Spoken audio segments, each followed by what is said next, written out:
दोस्तों, आज की इस एक्सप्लेनर में हम एक ऐसी चीज पर चर्चा करने वाले हैं जो किसी भी डिग्री या टैलेंट से कहीं ज्यादा बड़ी है। हम सब ने हॉलीवुड की वो मशहूर film the pursuit of happiness जरूर देखी होगी या उसके बारे में सुना होगा। उसका वो सीन याद कीजिए जहां लीड कैरेक्टर क्रिस गार्डनर एक बड़े इंटरव्यू के लिए जाता है। वो सीधा पुलिस स्टेशन से अरेस्ट के बाद वहां पहुंचता है। कपड़े खराब हैं, हालात बिल्कुल बिखरी हुई है। किसी भी आम सिचुएशन में ऐसी हालत में आए इंसान को तुरंत बाहर का रास्ता दिखा दिया जाता। पर सोचिए, उस इंटरव्यू के खत्म होते होते वो एक्चुअली हायर हो जाता है। ऐसा क्यों हुआ? क्योंकि उस वक्त उसने अपनी एक ऐसी स्किल दिखाई जो किसी भी खराब परिस्थिति से बहुत बड़ी थी। और वो स्किल थी उसका अपना कॉन्फिडेंस। चलिए इसमें थोड़ा और डीप डाइव करते हैं। एक बहुत ही कड़वी पर पावरफुल सच्चाई ये है कि एक टैलेंटेड इंसान से कहीं ज्यादा बेहतर एक कॉन्फिडेंट इंसान होता है। हमने अक्सर रियल वर्ल्ड में ये नोटिस किया है कि कई बार बहुत ही केपेबल और टैलेंटेड प्रोफेशनल्स बस इसलिए पीछे रह जाते हैं क्योंकि वो अपनी बात ठीक से रख नहीं पाते। वहीं दूसरी तरफ वो लोग जिन्हें शायद टेक्निकल काम थोड़ा कम आता हो, पर अगर उनका कॉन्फिडेंस लेवल हाई है तो वो आगे बढ़ जाते हैं, प्रमोशंस ले जाते हैं या मुश्किल इंटरव्यूज क्लियर कर लेते हैं।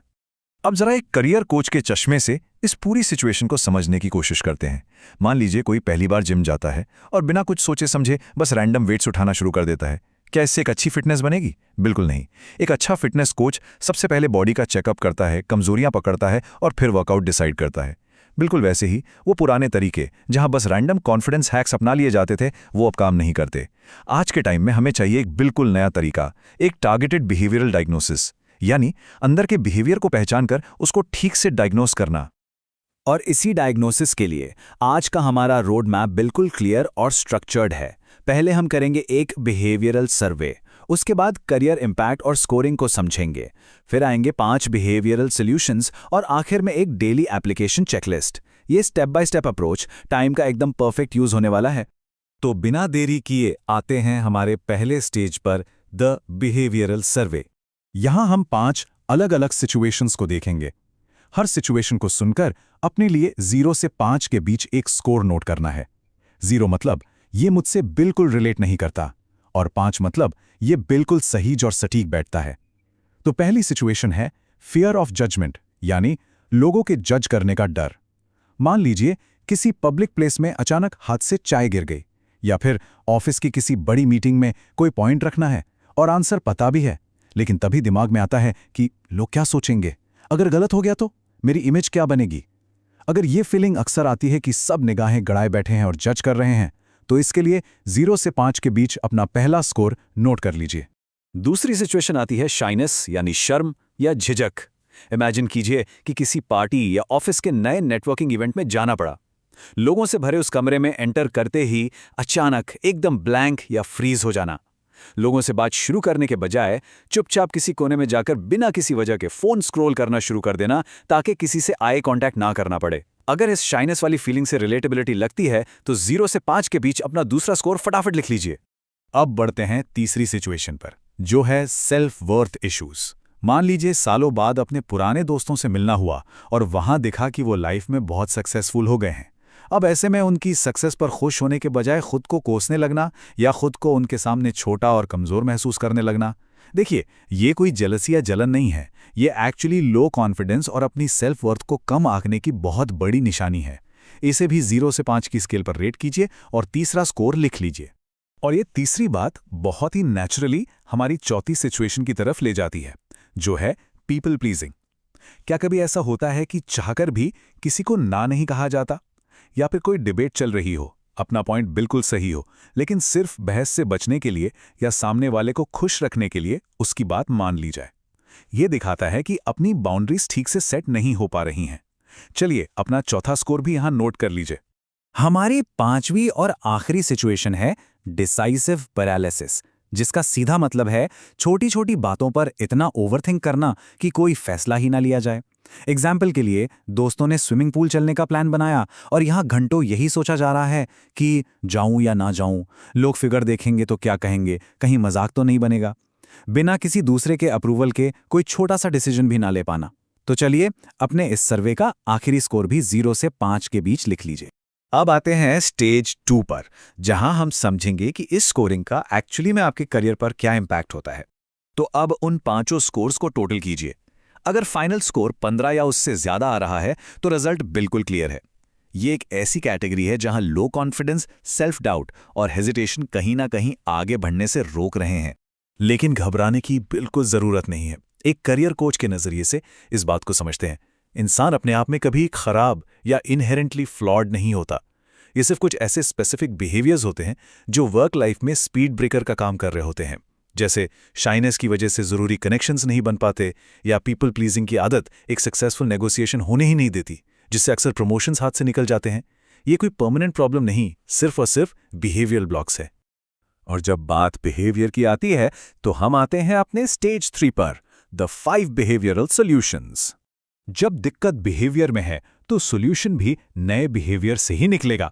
हर एक प्रॉब्लम का यहां एक जबरदस्त एंटीडोट है। सबसे पहले फियर ऑफ जजमेंट को कैसे इफेक्टिवली टैकल किया जाए। इसका एंटीडोट है फोकस शिफ्टिंग। साइकोलॉजी में इसे स्पॉटलाइट इफेक्ट भी कहते हैं। जब भी दिमाग में आवाज आए कि सब मुझे जज कर रहे हैं, तो तुरंत अपना मेंटल फोकस शिफ्ट करके सोचना चाहिए कि वो सब तो मुझसे इंप्रेस्ड हैं। रियलिटी पता है क्या है? रियलिटी ये है कि किसी के पास इतना वक्त ही नहीं है कि वो डीप जजमेंट पास करे। तो जब इमेजिन ही करना है तो कुछ ऐसा इमेजिन क्यों ना करे जो अंदर से सॉलिड कॉन्फिडेंस दे। अब आते हैं शाइनेस यानी शर्म पर। इसका सबसे पक्का इलाज है इनिशिएशन बायस, जिसे 5 सेकंड एंट्री रूल भी कहा जाता है। देखिए, जब भी किसी नए नेटवर्किंग रूम में एंटर करें तो एक परफेक्ट मोमेंट का वेट बिल्कुल मत कीजिए, क्योंकि वो कभी नहीं आने वाला। इसके बजाय ओवरथिंकिंग शुरू होने से पहले सिर्फ शुरुआती 5 सेकंड के अंदर कॉन्वर्जेशन इनिशिएट कर दीजिए। बस एक सिंपल सा हाय बोल दीजिए। माइंड को ओवरथिंक करने का विंडो ही नहीं देना है।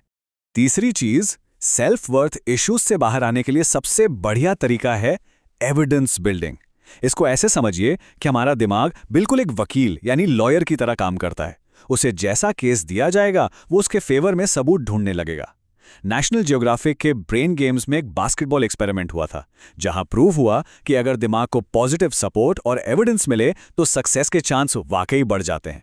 तो कोशिश ये करनी चाहिए कि इस ब्रेन लॉयर को अपनी ही पुरानी सक्सेस, छोटी अचीवमेंट्स और खूबियों के सॉलिड पॉजिटिव सबूत दिए जाएं, ताकि वो जीतने वाला केस लड़े। चौथा है पीपल प्लीजिंग, जिसे कंट्रोल करने के लिए चाहिए एक सॉलिड फ्रेमवर्क, जिसे हम बाउंड्री बिल्डिंग या आरडीआर फ्रेमवर्क कहते हैं। आरडीआर का मतलब है रीजन, डिनायल और रिस्पेक्ट।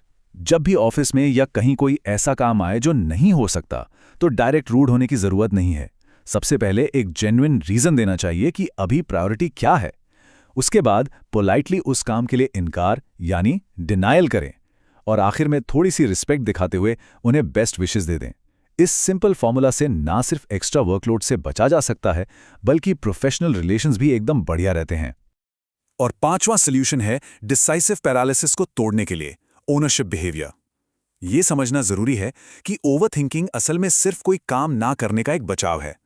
इस एंडलेस लूप को तोड़ने का एक ही रामबाण इलाज है, कोई भी एक छोटा सा टाइनी एक्शन ले लेना। अगर किसी नई जॉब अप्लाई करने का सोच रहे हैं और कंफ्यूज्ड हैं, तो बस लैपटॉप ओपन करके 2 लाइन लिख देना या एक छोटा मैसेज ड्रॉप कर देना काफी है। ये नन्ना सा एक्शन दिमाग को सिग्नल देता है कि एक्शन लेना कंप्लीटली सेफ है, और वो ओवरथिंकिंग का जाल वहीं टूट जाता है। और इसी के साथ हम बढ़ते हैं अपने फाइनल स्टेज पर, स्टेज 4, डेली एप्लीकेशन चेकलिस्ट। देखिए, ये सारे बिहेवियरल शिफ्ट्स कोई जादू नहीं कि रातों रात हो जाएंगे। इन्हें न्यूरोप्लास्टिसिटी के थ्रू दिमाग की आदत बनाना पड़ेगा। इसके लिए रोजाना इन 3 माइंडसेट ट्रूथ्स को याद रखना बहुत हेल्पफुल होता है। पहला, इंसान एक रेस्टोरेंट की डिश नहीं है जो हर किसी को पसंद आ जाए, तो सबको खुश करना बंद करें। दूसरा, सीसीटीवी कैमरा स्विच ऑफ है, यानी जो छोटी मोटी गलतियां हुई हैं उन्हें कोई रीप्ले कर करके नहीं देख रहा, लोग बहुत जल्दी भूल जाते हैं। और तीसरा, सबसे बड़ा सच, कॉन्फिडेंस पहले नहीं आता, कॉन्फिडेंस तो हमेशा स्विमिंग पूल में छलांग लगाने के बाद ही आता है। तो इस पूरी चर्चा की जो एक डेली समरी या चेकलिस्ट बनती है वो कुछ ऐसी है। जब भी जजमेंट का डर सताए तो तुरंत फोकस शिफ्ट करें। शाइनेस फील हो तो 5 सेकंड रूल यूज करें। सेल्फ वर्थ कमजोर लगे तो ब्रेन लॉयर को पॉजिटिव एविडेंस दें। किसी को ना बोलना हो तो आरडीआर फ्रेमवर्क लगाएं, और अगर डिसीजन लेने में फंस जाएं तो तुरंत एक छोटा सा टाइनी एक्शन ले डालें। तो चलिए इस डीप डाइव को एक बहुत ही जरूरी सवाल के साथ खत्म करते हैं। जैसा कि हमने अभी सीखा, कॉन्फिडेंस छलांग लगाने से पहले नहीं बल्कि उसके बाद आता है। तो आज इस एक्सप्लेनर के खत्म होने के बाद वो पहला छोटा सा कदम, वो पहली छलांग कौन सी होने वाली है जो ओवरथिंकिंग के इस लूप को पूरी तरह तोड़ देगी? इस पर जरूर विचार कीजिए और एक्शन लीजिए। Keep learning and keep growing.